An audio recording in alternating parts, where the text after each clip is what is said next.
René 26 वालों के लिए बहुत इंपॉर्टेंट वीडियो है। आज मैं वो सारे क्वेश्चन लेकर आया हूं जहां पर आप लोग गलती कर सकते हो, वहां पे एनटीए खेल सकता है और एनटीए वहां से सवाल बना सकता है। और इनमें से बहुत सारे सवाल आपको रीनी 26 में देखने को मिलेगा। तो इस वीडियो को एंड तक जरूर से देखना without skipping any of the question. Try करना पहले खुद से आंसर करने के लिए, एंड आपके कितने करेक्ट हुए हैं मुझे आप लोग कमेंट सेक्शन में लास्ट में बता दीजिएगा। So without wasting any further time, आइए हम लोग हमारे इस वीडियो को शुरू करते हैं बच्चों। ऑल्सो हमारे व्हाट्सएप चैनल का जो लिंक है, ओके, व्हाट्सएप चैनल का जो हमारे पास लिंक है वो हमारे पास डिस्क्रिप्शन बॉक्स में दिया गया है। सो आप लोग जरूर से ज्वाइन कर लेना। वहीं पर जो है मैं इसका पीडीएफ भी आप लोगों को प्रोवाइड करवा दूंगा। आइए, अगर हम पहले सवाल के बारे में बात करेंगे तो पहला सवाल देखिए क्या कह रहा है। Classify each statement as a true और अ फॉल्स। यहाँ पे कौन सा ट्रू और कौन सा फॉल्स होगा हमें बताना है। देखिए, रेसिडिवल वॉल्यूम का जो एवरेज होता है वो होता है 1100 से 1200 ml, ये सभी को पता है। Expiratory capacity TV plus ERV सभी को पता है। Total lungs capacity ERV plus TV plus IRV होता है क्या, ये हमारा स्टेटमेंट गलत हो जाएगा। टीएलसी क्या होता है, वीसी प्लस आरवी होता है। क्या होता है, वीसी प्लस आरवी होता है टीएलसी काउंट। अच्छा, vital capacity ERV plus TV plus IRV, ये आपका वाइटल कैपेसिटी होता है। अगर हम ये ऑप्शन देखेंगे तो फर्स्ट सेकंड एंड फोर्थ हमारा ट्रू है, बट सेकंड हमारे पास जो क्या कहते हैं, थर्ड जो हमारे पास that is your false, but 1 2 and 4 जो है वो हमारा करेक्ट है। अगला सवाल, कौन सा करेक्ट मैच है यहाँ पे। रेस्पिरेटरी रिदम सेंटर, क्या वो मेडुला में लोकेटेड है। हाँ जी सर, वो मेडुला में लोकेटेड है। कीमो सेंसिटिव कीमोटॉक्सिक सेंटर, ये पॉन्स में प्रेजेंट है। कीमो सेंसिटिव एरिया, ये डिटेक्ट करेगा कार्बन डाइऑक्साइड एंड हाइड्रोजन के कॉन्सेंट्रेशन को। एंड ऑक्सीजन का जो रोल है वो क्वाइट इनसिग्निफिकेंट होता है इन द रेगुलेशन। मतलब चारों के चारों स्टेटमेंट जो है वो हमारे यहाँ पे करेक्ट हो जाएंगे। अगले सवाल की ओर बढ़ते हैं। ये सवाल बहुत प्यारा है, आराम से करना है इसको। टाइडल वॉल्यूम के बारे में अगर हम बात करेंगे तो ये कितना होता है अप्रोक्सीमेटली, ये 500 ml होगा ड्यूरिंग द नॉर्मल ब्रीदिंग।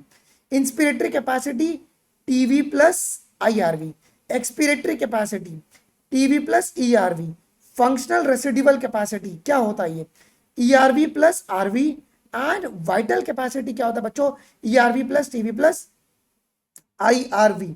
ठीक है, मतलब हमारे पास ऑप्शन नंबर जो टी है, डी है, that will be your correct for question number 3। आइए क्वेश्चन नंबर 4 की ओर बढ़ते हैं। बहुत ही प्यारा सवाल है। कौन सा स्टेटमेंट करेक्ट है आपको ये पूछा हुआ है, दिमाग लगाएंगे आराम से। A gradient is present for carbon dioxide from a tissues to the blood and blood to the alveoli। ये बात सही है क्या, प्रेशर ग्रेडियंट हमारे पास अवेलेबल है। Solubility of gas as well as the thickness of the membrane involved in diffusion are the some important factor that can affect the rate of diffusion। हाँ जी sir, ये भी हमारा करेक्ट है। Partial pressure of oxygen alveoli में, क्या वो 159 mmHg होता है क्या।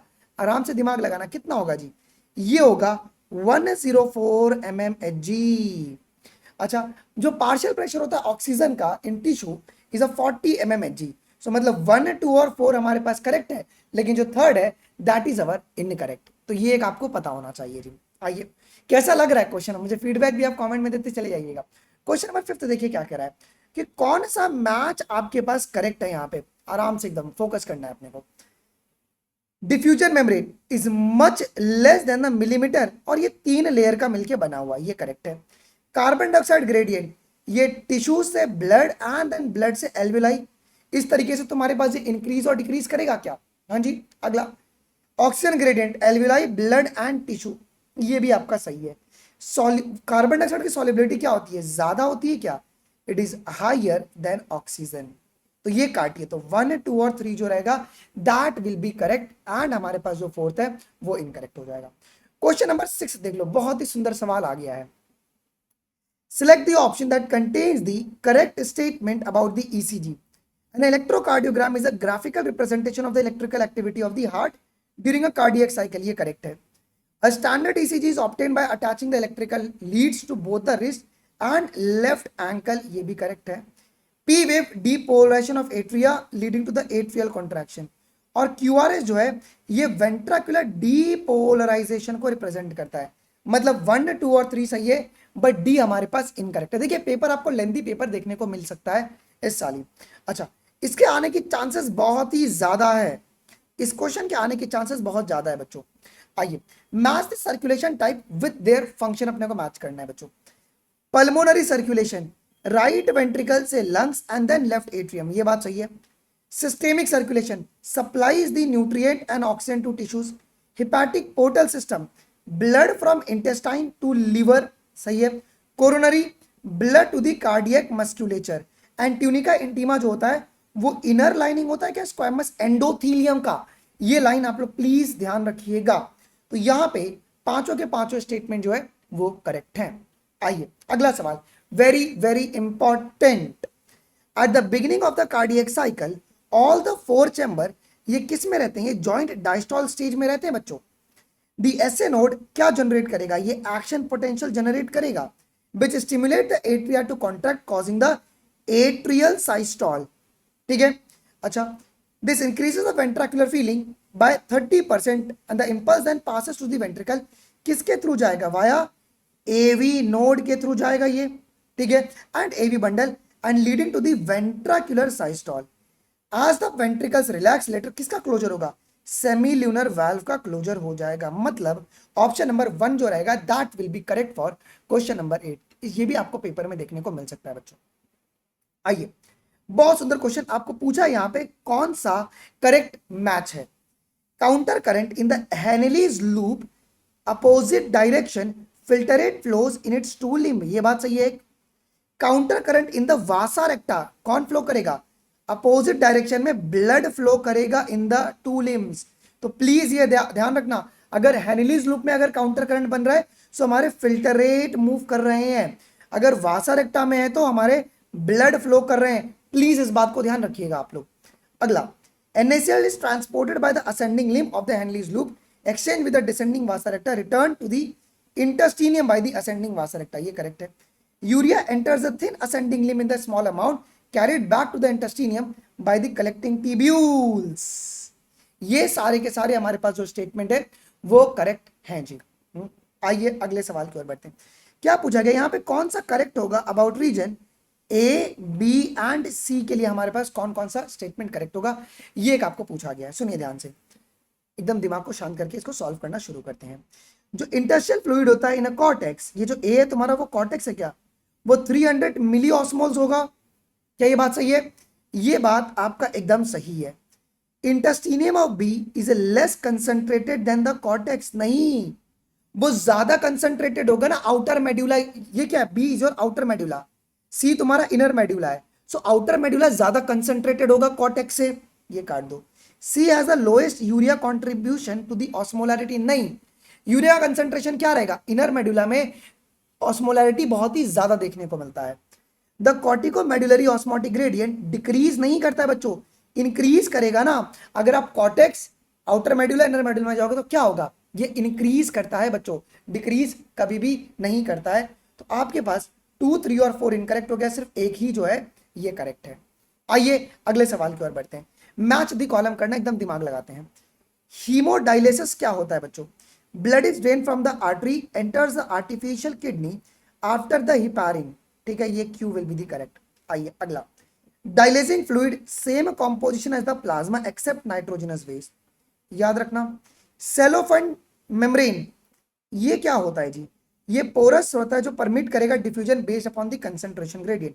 किडनी ट्रांसप्लांटेशन, यहां पे जो फंक्शनिंग होता है किडनी का from the donor preferably close relative, and nephritis inflammation of the glomeruli of the kidney, option number C will be correct, ठीक है। क्वेश्चन नंबर 12 देख लीजिए, बहुत सुंदर question.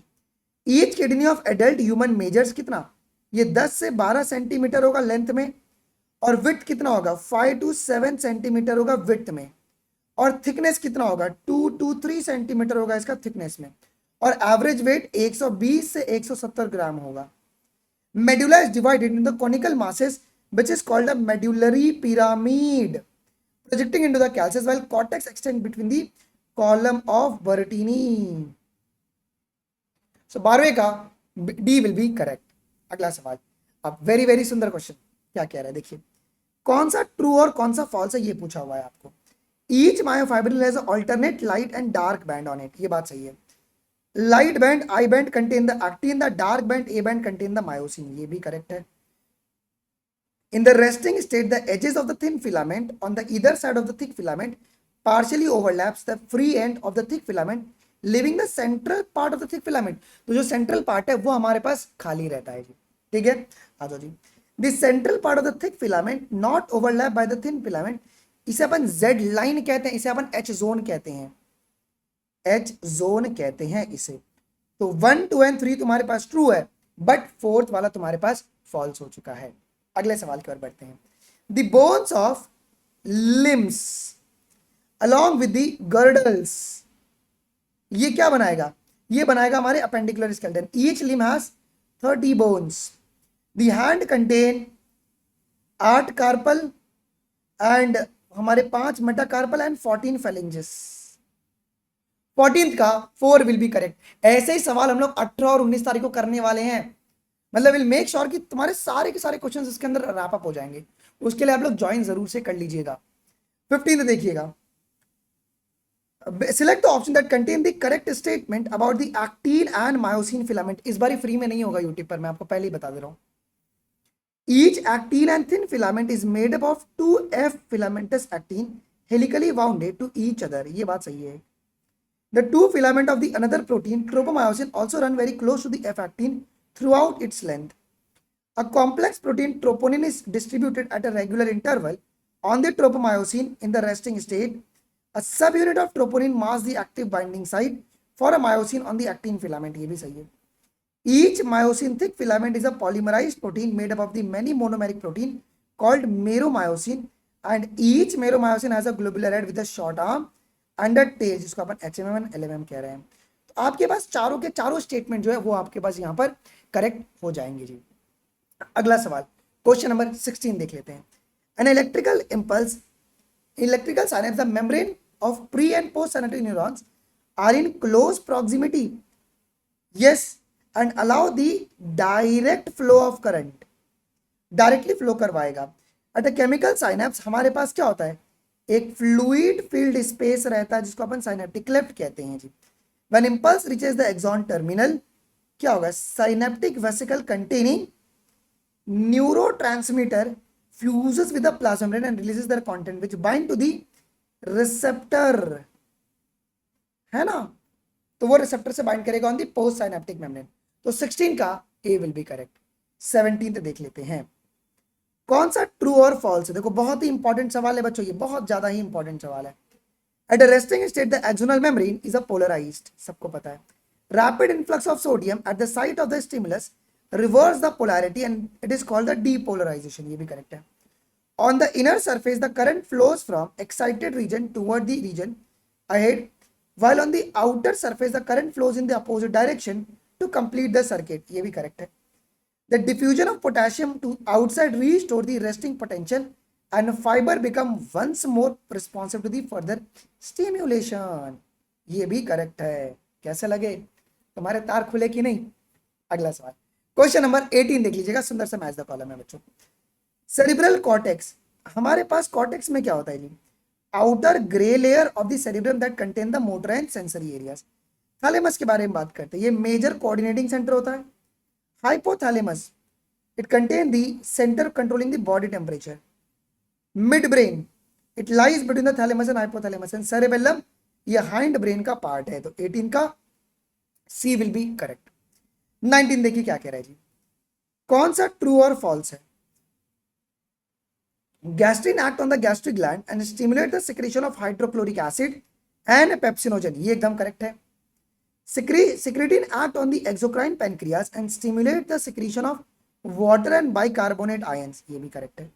CCK act on the pancreas and gallbladder and stimulate the secretion of pancreatic enzyme and bile juice respectively, even हमारा ये भी correct है। GIP stimulate the gastric secretion and motility, ये हमारे पास इनकरेक्ट है। ये इनहिबिट करेगा, ये स्टिमुलेट नहीं करेगा, ये इनहिबिट करता है। तो फोर्थ इनकरेक्ट है, बाकी फर्स्ट सेकंड थर्ड करेक्ट है। आइए बहुत सुंदर क्वेश्चन है बच्चों, लेबलिंग करना है। ए और बी हमारे पास कौन सा करेक्ट लेबलिंग होगा, एक बारी आराम से एकदम दिमाग शांत करो, इसको सोचो। ये जो ए है ना, ये हमारे पेप्टाइड हार्मोन है। ये हमारे कौन से हार्मोन है बेटा जी, ये हमारे ए जो है वो रिप्रेजेंट कर रहा है पेप्टाइड हार्मोन को, फॉर एग्जांपल एफएसएच, जो बाइंड करेगा to the membrane bounded receptor, और ये जनरेट करता है सेकेंडरी मैसेंजर भी। तुम देख रहे हो साइक्लिक एएमपी जनरेट किया है। वेरे जो लेबल बी है ना, वो रिप्रेजेंट कर रहा है steroid hormone, for example oestrogen, जो बाइंड करेगा इंट्रासेलुलर रिसेप्टर से एंड रेगुलेट करेगा जीन एक्सप्रेशन को। सो ऑप्शन नंबर सी जो रहेगा दैट विल बी करेक्ट। तो ये थे हमारे 20 मोस्ट इंपॉर्टेंट हेडन लाइन से क्वेश्चंस आपके बनाए गए थे। तुम्हारे 20 में से कितने करेक्ट हुए मुझे आप कमेंट सेक्शन में जरूर से बताइएगा। ऑल्सो बच्चों, हम लोग 18 और 19 जून को एक बहुत ही इंपॉर्टेंट सेशंस करने वाले हैं। अगर जिसको आपने कर लिया ना, आपको 85 प्लस ऐसे क्वेश्चंस पेपर में डायरेक्टली देखने को मिलेंगे। तुमने आज का क्वेश्चन देखा, कल का भी तुमने क्वेश्चन देखा होगा, यही क्वालिटी आपको देखने को मिलेगा। बस आपको ट्रैकप्रेप.in पे लॉगिन कर लेना है बच्चों, और क्लासेस के सेक्शन पे जाके आप यहाँ पे देख रहे हो गारंटी 85 प्लस एमसीक्यूज दिख रहा है, इस पे क्लिक करोगे आपका कोर्स ओपन हो जाएगा। आप लोग डायरेक्टली यहाँ से भी एनरोल कर सकते हो, यहाँ पे एक आएगा सब्सक्राइब टू एक्सेस क्लासेस, या तो आप लोग सीधा इस QR कोड को स्कैन कर लो। प्राइस आपके कहने पर बहुत ही कम कर दिया है, 399 रुपीज बच्चों। यूटी पर क्लास नहीं होगी, मैं आपको पहले ही बता दे रहा हूँ बच्चों, ठीक है। तो आप लोग सीधा इस QR कोड को स्कैन करके पेमेंट का स्क्रीनशॉट एंड ईमेल आईडी इस व्हाट्सएप नंबर पे भेज दोगे तो मैं मैनुअली एक्टिवेट करवा दूंगा। ये क्लासेस आपकी स्ट्रिक्टली पोल बेस्ड चलने वाली है ट्रैक प्रेप के ऊपर। सो आप लोग आज ही ज्वाइन कर लेना। ऑल्सो ये क्वेश्चंस कैसे लगे, अपना फीडबैक आप मुझे कमेंट सेक्शन में जरूर से दीजिएगा। मिलते हैं अगले वीडियोज में, अभी के लिए बस नहीं। थैंक यू, जय हिंद, बाय बाय, टेक केयर।